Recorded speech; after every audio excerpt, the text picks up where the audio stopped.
For me to push beyond what I already know about Will Adams' Miura engine, it involves me going to the places that are associated with his life in Japan, finding academic journals that write about his life and times, and of course hitting the local library. Needing to learn more about the social structure of 17th century Miura, I tried to find out which daimyo, which lord, was Will Adams' overlord.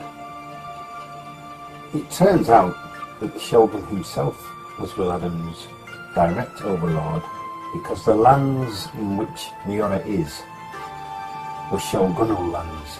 They did not belong to another lord. So Will Adams was answerable only to the shogun.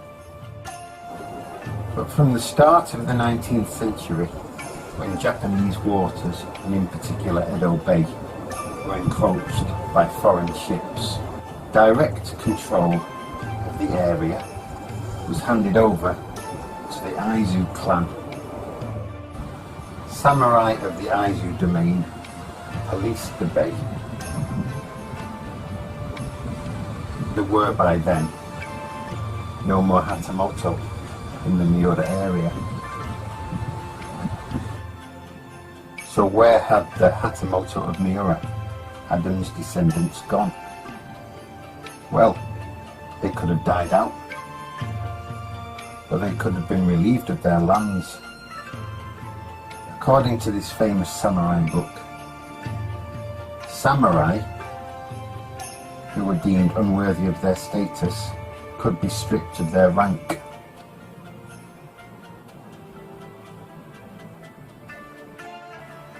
It may also be worth noting that samurai, who of course married into other samurai families, were not allowed to marry into samurai families from outside their lord's domain.